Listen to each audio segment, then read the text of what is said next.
A calm Sydney afternoon. A lone swimmer gliding just beyond the rocks. Then, a violent surge beneath the surface. In seconds, the sea turned red. Onlookers screamed from the cliffs as a great white shark dragged Simon Nellist under. It was Sydney's first fatal shark attack in nearly 60 years, and it claimed the life of a man who loved the ocean and believed sharks should never be killed. This is his story. It was just after 4:30 p.m. on February 16, 2022. The waves at Little Bay rolled lazily toward shore, the kind of afternoon that lulled locals into forgetting the ocean's darker truths. On the cliffs above, fishermen cast their lines. Joggers passed along the coastal track. And in the turquoise water, one man swam with the easy confidence of someone completely at home in the sea. That man was Simon Nellist. 35 years old, a former Royal Air Force serviceman, a dive instructor, and a passionate conservationist. He was preparing for the biggest chapter of his life, a wedding just months away. Friends said he was the happiest they had ever seen him. Simon wasn't just a swimmer. He was a man who belonged to the water. He had served in Afghanistan, but the ocean was where he found peace. He lived in Sydney, worked with marine life, and often spoke of his deep respect for sharks. In fact, he was outspoken against shark nets, believing they did more harm than good. This afternoon, none of that mattered. As Simon glided parallel to the rocks, unaware, the stage was already set for the unthinkable. A shadow, vast and silent, was closing in from below. What happened next would shatter Sydney's illusion of safety, silence the waves with screams, and etch Simon Nellist's name into history as the victim of the city's first fatal shark attack in nearly 60 years. Sydney is a city that lives with the ocean at its doorstep. Bondi, Coogee, Manly, these beaches are not just places to swim. They are part of the city's identity. Generations have grown up with sand between their toes and salt in their hair. And yet, despite millions of people entering the water every year, fatal shark attacks here were almost mythical, a thing of the past. The last time Sydney had witnessed one was 1963, nearly 6 decades of safety. 60 years of parents reassuring their children, "It's fine, nothing's going to happen." The ocean was vast, yes, but for the people of Sydney, it was also safe. That long stretch of calm created something dangerous: complacency. When you go 60 years without a tragedy, it stops feeling possible. But the truth was always lurking beneath the waves. Sydney sits on Australia's east coast, along a migratory path for sharks. Great whites patrol these waters. Bull sharks venture upriver. Tiger sharks roam the reefs. People knew they were there. Yet the absence of blood in the water gave rise to the illusion of control. That illusion shattered on February 16, 2022. The day Simon Nellist went for his swim, no one on the cliffs thought they'd be witnessing a nightmare. They had no idea they'd see something Sydney hadn't seen in a lifetime. The ocean reminding humans exactly where they stand in the food chain. When the attack came, it was sudden, brutal, public, and the city that had convinced itself it was safe would never look at its beaches the same way again. Little Bay is one of Sydney's hidden gems. On most afternoons, it feels like a secret. Calm water, golden sandstone cliffs, and the faint laughter of families picnicking on the grass above. On February 16, 2022, the sea looked perfect. Clear, calm, harmless. The kind of water that lures even the cautious further from shore. For Simon Nellist, it was nothing unusual. He often swam at Little Bay, training in the open ocean, keeping himself fit and at peace in the water he loved most. From the cliffs, fishermen watched as he glided past the headland, his arms cutting smoothly through the water. To them, it looked like routine, just another swimmer in the late afternoon sun. But beneath that serene surface, something vast was moving. A shadow, circling, closing the distance. A predator built to kill in silence. Simon had no reason to know. He wasn't far offshore, barely beyond the rocks. He had done this swim countless times. But in that moment, the ocean that had always embraced him was about to betray him. Witnesses later said the water looked postcard perfect until the very second it wasn't. 1 minute, a swimmer. The next, chaos. What unfolded next would not only devastate Simon's loved ones, but leave Sydney reeling. Forced to face the unthinkable truth, the sea is never as safe as it looks. Beneath the turquoise calm of Little Bay, a hunter prowled. A great white shark, 3 meters long, nearly the size of a car, slid silently through the deep. For hours, perhaps days, it had been moving along Sydney's coast, following the ancient instincts etched into its bloodline. Great whites are apex predators, perfectly evolved to strike with explosive speed. Their rows of serrated teeth capable of sawing through bone in seconds. This shark was no monster in the way humans imagine them. It wasn't hunting people. But to a great white, the blur of a black wetsuit can look like a seal. To an apex predator, hesitation is death. And so, from the depths, the shark committed. On the cliffs above, no one knew. They fished, chatted, glanced at the lone swimmer below, unaware that the ocean's deadliest silhouette was aligning its path. A great white attack happens in seconds. One surge of muscle, a burst of over 30 kilometers an hour, and impact hits like a car crash. Victims rarely see it coming, and Simon Nellist never did. In the span of a heartbeat, the illusion of safety dissolved. The predator had chosen. The strike was imminent. It happened in an instant. One moment, Simon was swimming in smooth, calm strokes, his body gliding parallel to the cliffs. Next, the ocean itself erupted. A flash of white belly, a violent surge, and a wall of muscle and teeth exploded from below.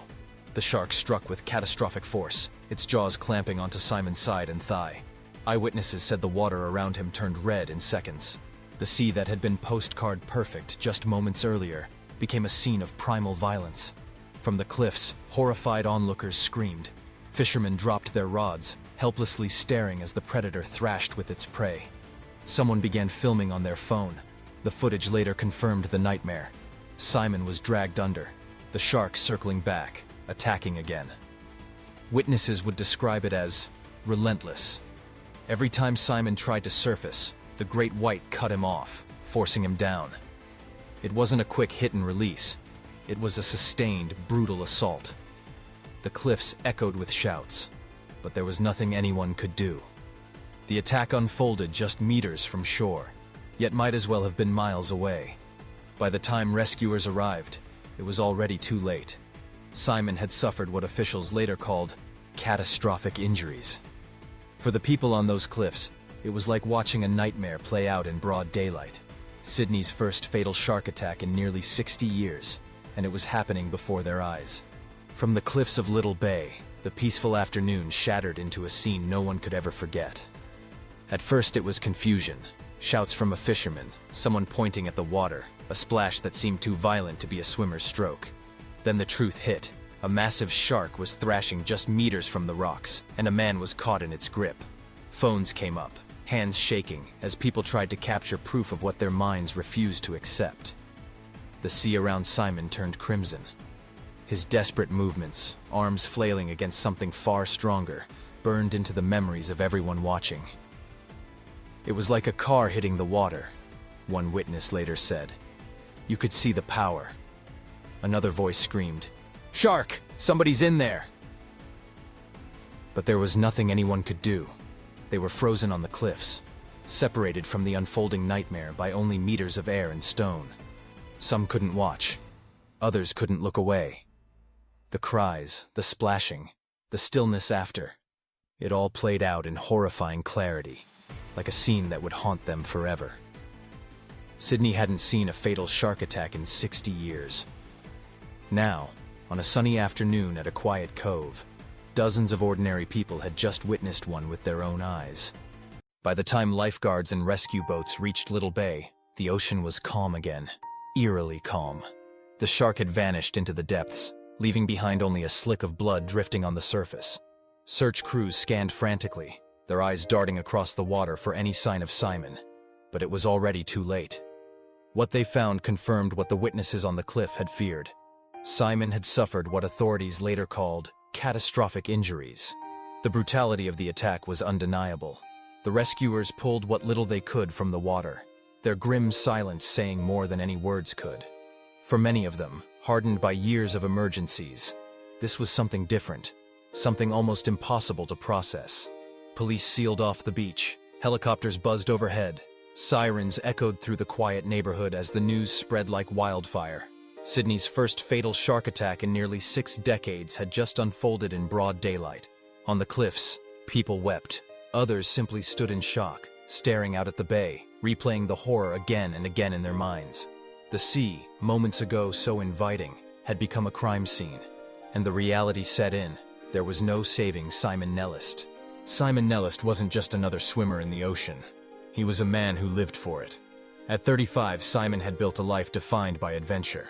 A former Royal Air Force serviceman, he'd traveled the world, carrying the discipline of a soldier and the heart of a free spirit. He had settled in Sydney not by accident, but because of what it gave him. Cliffs to climb, skies to dive, and seas to swim. Friends described him as fearless, but grounded. He loved the thrill of the water, but he also respected it. He taught diving, encouraged others to embrace the ocean, and wrote passionately about the need to protect marine life. Unlike most who feared sharks, Simon defended them. He openly opposed shark nets and culling, arguing that the ocean belonged to them long before it belonged to humans. And then there was the most personal piece of his story. Simon was in love, deeply in love. He was engaged, about to be married, and friends said he was the happiest he had ever been. That's what makes his death so haunting. The ocean he revered, the predator he respected, claimed him in its most violent form. A man who spoke for sharks, taken by one. The cruelest irony, and perhaps the reason his story shook Sydney so deeply, is that Simon Nellist was exactly the kind of man who would never have wanted vengeance. Even in death, he would have wanted people to remember one truth: the ocean is wild, and sharks are not villains. But that knowledge offered little comfort to those who loved him. For them, the tragedy was not just the horror of his death, but the brilliance of a life cut short. News of the attack spread through Sydney like wildfire. Within hours, Little Bay was no longer just a quiet coastal suburb. It was the site of a tragedy that gripped an entire nation. Helicopters scoured the shoreline. Drones hovered above the waves. Police boats cut across the water, armed with sonar and surveillance, desperate to track the shark that had killed a man in full view of the cliffs. Beaches across the city slammed shut. Signs went up warning swimmers to stay away. For many, it was unthinkable. Sydney hadn't seen a fatal shark attack in nearly 60 years. Generations had grown up believing it couldn't happen here, not anymore. But now, reality crashed through that illusion. The ocean, Australia's pride, its playground, suddenly felt dangerous again. At Little Bay, flowers and notes began to appear. Strangers who had never known Simon Nellist came to stand on the same cliffs where witnesses had screamed just hours before. Some prayed. Others stared silently at the surf, as if expecting the sea itself to offer answers. The attack didn't just take Simon's life. It took Sydney's sense of safety. And in the days that followed, fear and grief collided in ways the city hadn't felt for decades. Simon Nellist's story wasn't just about the moment he died. It was about the life he was building, one that ended too soon. At 35, Simon had lived boldly. A former RAF serviceman, he'd traveled the world, diving in some of its most dangerous waters. Friends said the ocean was his sanctuary. But what made his death unbearably tragic wasn't just that he loved the sea. It was that his future was right in front of him. He was engaged. Wedding plans were already in motion. He'd found someone who shared his love of life, and those close to him said he was the happiest he had ever been. He wasn't drifting.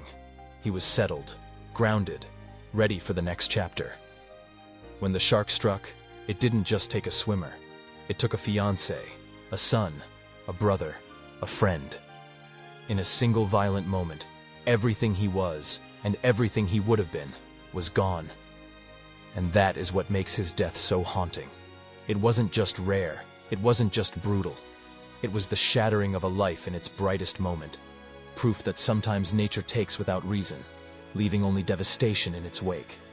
Simon's death did more than devastate. It divided. Almost immediately, the familiar battle lines were drawn. On one side were those demanding action. Kill the shark. Deploy more nets. We can't let this happen again. Fear had a voice, and it was loud. On the other side were conservationists, and many who knew Simon personally. They reminded the public of who he was. Simon loved the ocean. He defended sharks. He spoke openly against culling and nets. Friends said he would have hated to think his death could be used as justification for killing the very animals he respected. But fear doesn't bow easily to reason. Nightly news ran footage of helicopters sweeping beaches, shark drones buzzing the coast, and debates over safety versus conservation erupted on every platform. Could Sydney protect swimmers without declaring war on its marine life? Could any system ever guarantee safety in a wild ocean? The questions hung heavy. The city was grieving, angry, terrified, and torn between honoring Simon's memory and preventing another tragedy. In that tension, one truth emerged. The ocean will never be risk-free. And Simon Nellist had known that better than anyone. Simon Nellist's story is not just about a shark attack. It is about a man who gave his life to the sea and lost it in a way almost too brutal to comprehend. He was about to marry the woman he loved. He had survived military service, traveled the world, and found peace in Sydney's waves. He advocated for sharks, for the very creatures that would ultimately take him. The attack was shocking because of its rarity.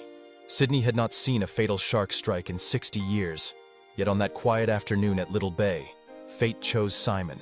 His death shattered illusions of safety, ignited fear across a city, and rekindled the eternal question: how do we share the ocean with predators that can kill us in seconds? But perhaps the cruelest twist is also the most haunting. Simon would not have wanted vengeance.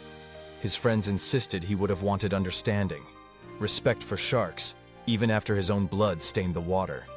The final image lingers. A devoted fiancé, a soldier-turned-ocean lover, taken in an instant by the wild he cherished. A reminder that the sea is never ours, it only ever allows us to enter. Simon Nellist's death was a tragedy that stunned a city and rippled across the world. A reminder that when we enter the ocean, we step into a realm where we are no longer at the top of the food chain. If this story gripped you, don't forget to subscribe and hit the bell so you never miss our next deep dive into true stories of man versus nature. Up next, another tale just as shocking. One you won't believe until you hear it.